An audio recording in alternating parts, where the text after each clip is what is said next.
Welcome, welcome, welcome back to another Mental Health Mondays. We are here with our community partner, and today Lay will be presenting on humor and mental health. This is an awesome topic, and I can't wait to hear all about it. Without further ado, Lay, take it over.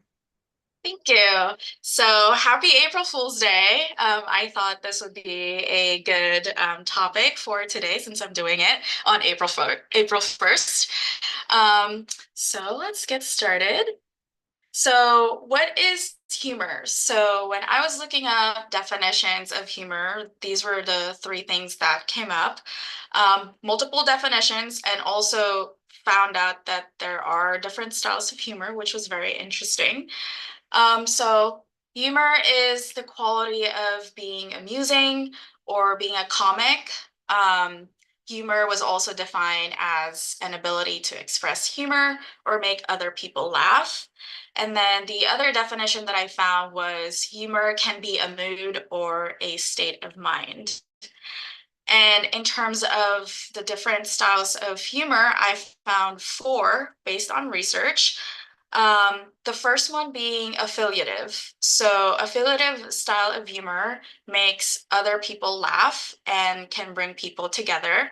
So, an example I found of this was making fun of how difficult it can be to find your car in a parking garage, especially in Disneyland.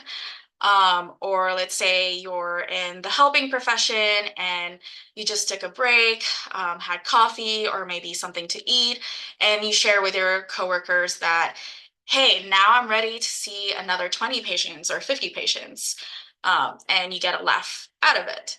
So, affiliative is associated with the general tendency of joking, having a quick wit, and having the ability to narrate stories in a funny way. Another joke or a type of joke that would fall under affiliative would be dad jokes. So, also depending on the type of content and that, it would determine where it would fall under these different styles. The second one is self-enhancing. So this style of humor is a coping strategy that is used when we face adversity or stress. So this is finding amusement in challenging situations that we've experienced, seeing the funny side of suffering, and maybe having the guts to laugh about it. So, an example that I found for this specific style of humor is um, maybe I just don't understand. I'm not the brightest guy in the room. So, self-enhancing is related to the adoption of a positive outlook towards the world and also the future. And it can also be used as a means of self-empowerment, adaptation, or coping with difficulties. And then the third style of humor is aggressive. So this can be in the form of sarcasm and manipulation of others. So a key distinction with aggressive is that most of the jokes, like the objects or the content of the joke is more of about others, and typically making fun of others, and they're the object of these remarks. So this can be in the form of friendly teasing, criticism. Others might find this funny, but others might laugh to cover up a feeling of discomfort. So examples of jokes that would be under this category would be sexist and racist jokes, jokes about weight, height, clothing, hairstyle, are also examples that may seem benign, but it puts down another individual. And then the last style of humor is self-defeating or self-deprecating, which maybe some of us have heard of or know someone who might be engaging in this style of humor. Essentially, this is the style of humor that ridicules one's self, and speaks ill of their abilities, behaviors, and attitudes. So, a few examples of that would be like, I'm so dumb, or making narrating stories and saying that I was an ugly baby and getting a lot of laugh out of it. There are some situations where self-deprecating humor was found to be good. And it's when other people find us intimidating or they feel uncomfortable or feel out of place. And so the example that I found that was related to this was I always get nervous in situations like this. I'm no good in social situations. And so this kind of breaks that barrier of when other people might find us intimidating or they might feel nervous around us, and this can bring us closer to other people. Self-defeating style of humor can be a defense mechanism to win favor of others by deliberately putting ourselves down. So it's literally kind of the only way that we can get people to laugh or get people to like us is by making a joke out of ourselves. There are also other types of humor that I found, which were dark humor, which I think some of us are familiar. So dark humor are twisted jokes and may often revolve around death, which isn't necessarily funny. And dark humor doesn't necessarily just doesn't necessarily need to revolve around death. It could be in other areas as well. So one dark humor that I found was specific on marriage or relationships, where it said, "My husband is mad that I have no sense of direction, so I packed up my stuff and write." Um, Another type of humor that I found was juvenile humor. So um, if you say certain words, so for example, fart to a classroom full of kids, you'd probably get some guaranteed laughter. Um, but it would be different if you say that in a workplace setting. So being mindful of the time and place you're making a certain type of joke. Also, with research, they found that self-defeating humor was found to have an overall negative impact on mental health, which is not a surprise because that's the type of humor where the individual puts themselves down. So it can influence their self-worth, self-esteem, self-confidence. And that said, affiliative and self-enhancing were two styles of humor that research has found to be having a positive effect on a person's mental health. Then we go into the theory of well-being, or PERMA. So there was a previous presentation done by a former practicum student on this topic. So you can definitely watch that again for a more thorough dive into it. But just to give a quick refresher and tie it into the topic of humor. So people desire optimal well-being, but because of barriers and lack of support, it can prevent many individuals from having a satisfying and meaningful life. And according to this researcher, Seligman, he highlighted that positive mental health includes presence of positive emotions and not merely the absence of mental illness. So he defined well-being as a combination of cognitive happiness, which is satisfaction, hedonic happiness, which is feeling, and eudaimonia, which is meaning. And it has 5 elements, which you can see on the slide: positive emotion, engagement, relationships, meaning, and accomplishment or achievement. So in relationship to humor, as I previously mentioned, humor can engage people, help bring people closer together. So that's the engagement, that's the relationships. And out of those relationships, we can have those positive emotions. And uh, um, this can also, in relation to humor, can be a sign of resiliency. So it can be as a result of the meaning that you put around events, or even the accomplishment or the achievement through specific experiences. So now we're going to talk about why humor matters.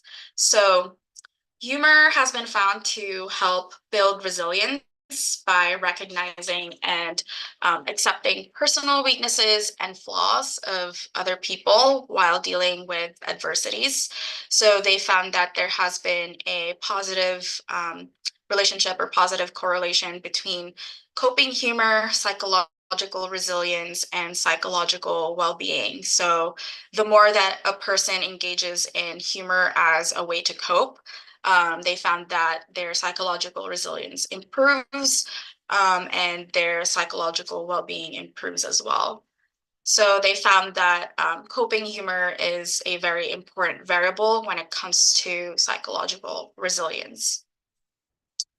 Humor also helps build positive relationships since it helps reduce loneliness and create a positive atmosphere, a sense of trust, intimacy, and security. So again, kind of going back to the previous slide with PERMA, like highlighting, those positive emotion, relationship, engagement, all of those. Humor can also generate positive emotions by reevaluating unpleasant situations from a positive point of view. So this is the self-enhancing style of humor.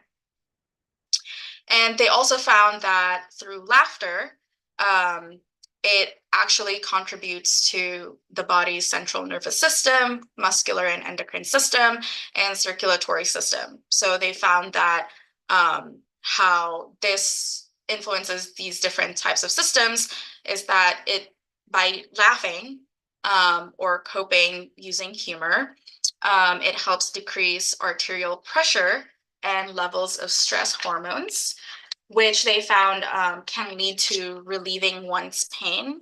And also they found that it can improve an individual's immune system.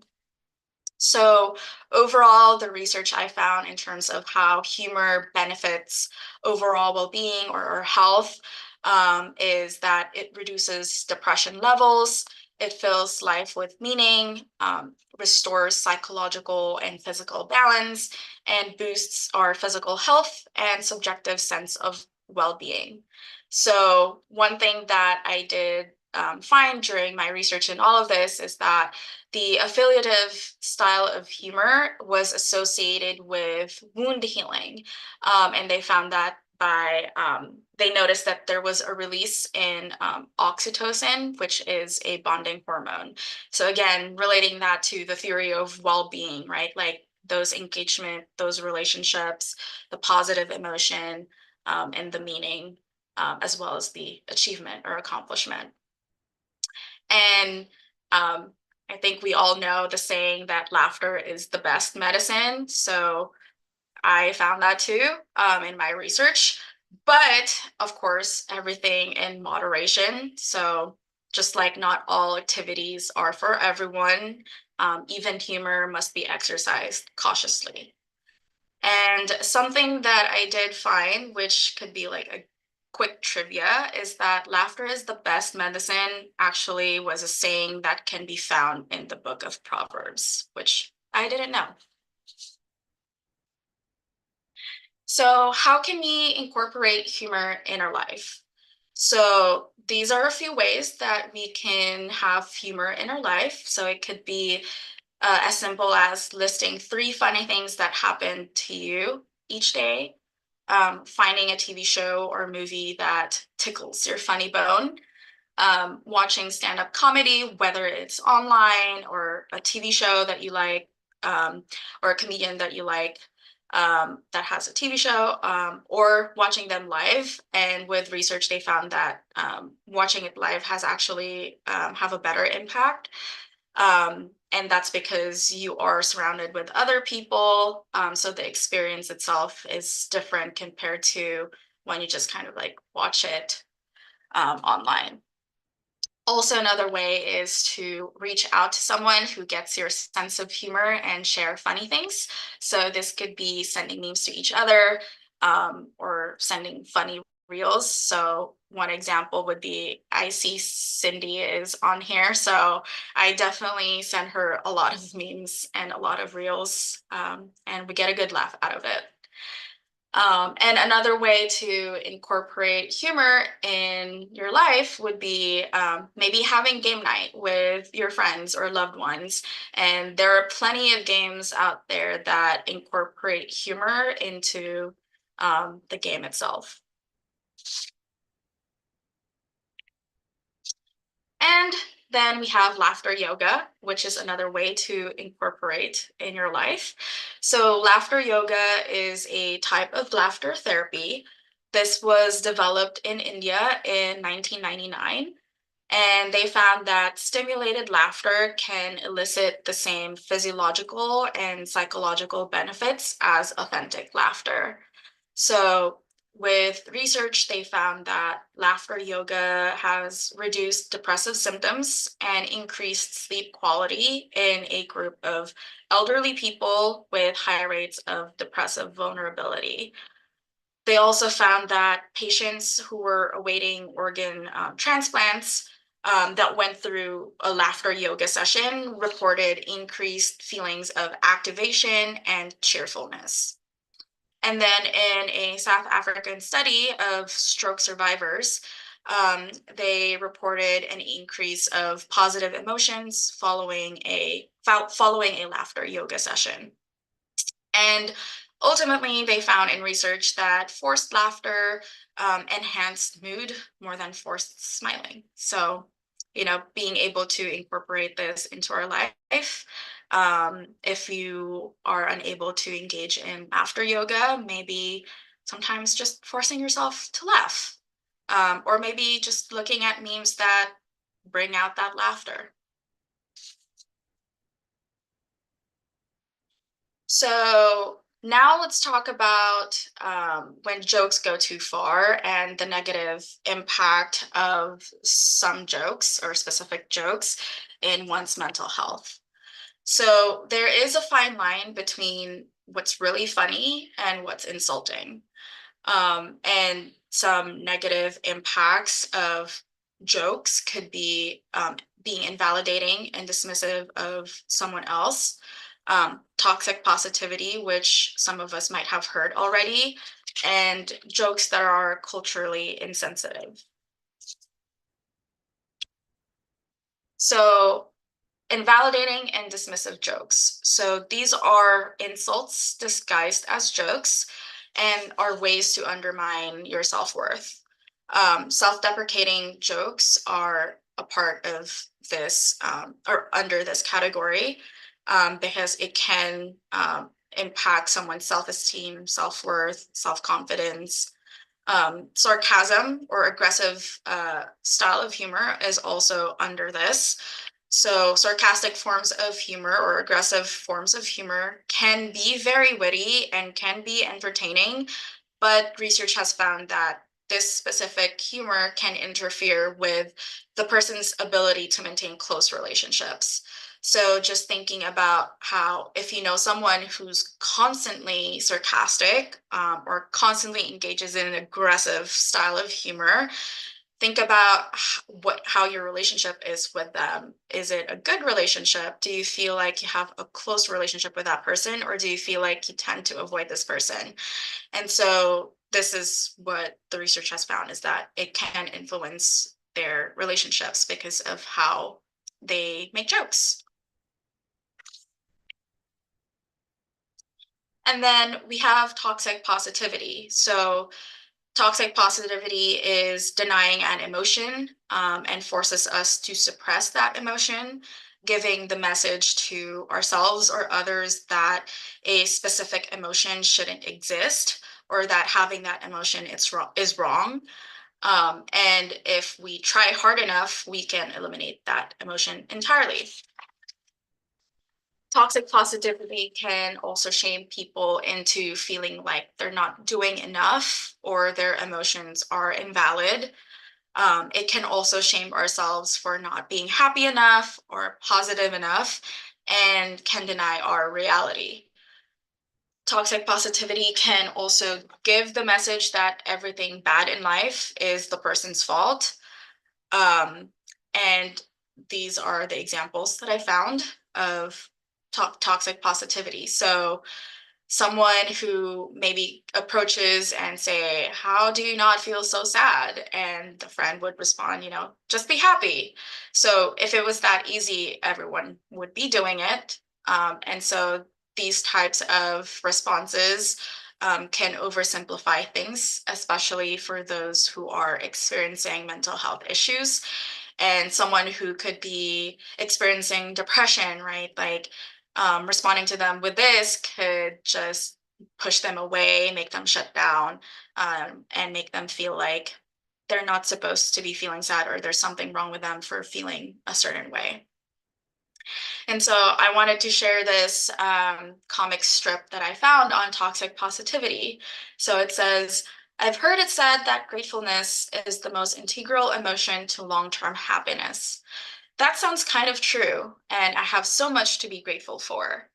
But I can't get behind the idea that gratitude is a cure-all for mental health problems. The implication that people are depressed because they aren't grateful enough is dismissive, reductive, and harmful. It's a good example of toxic positivity. And then the last thing with jokes, when jokes go too far, they can be culturally insensitive. And so these are offensive and prejudicial jokes, and are considered microaggressions. These are put downs, so it is under the aggressive style of humor. It makes fun of minority populations and only perpetuates racism. And culturally insensitive humor or jokes are characterized by a tone and facial expression of sneering, contempt, or disgust. And stereotyping others may feel humorous to the one doing it, but it's not to others. And culturally insensitive jokes effectively dismiss the real hurt that words and ideas can cause while maintaining the superiority of a dominant group. So it positions anyone who objects to these types of jokes as being overly insensitive to the portrayal of their inferiority in society. And so I hope that you can get something out of this presentation. At least the three takeaways that I would like you to get are, first, humor when done appropriately can help us feel better. The second being knowing what type of humor you engage in. Do you engage in affiliative? Do you engage in self-enhancing? Do you notice that you engage in a lot of aggressive or self-deprecating humor? And then the last thing would be, being mindful and respectful when making jokes, knowing the appropriate time and place. And yeah, I want to end my presentation with this dad joke. Thank you. Excellent. Thank you, thank you, thank you. This was wonderful. And it was so on target and on topic. And so again, thank you so much.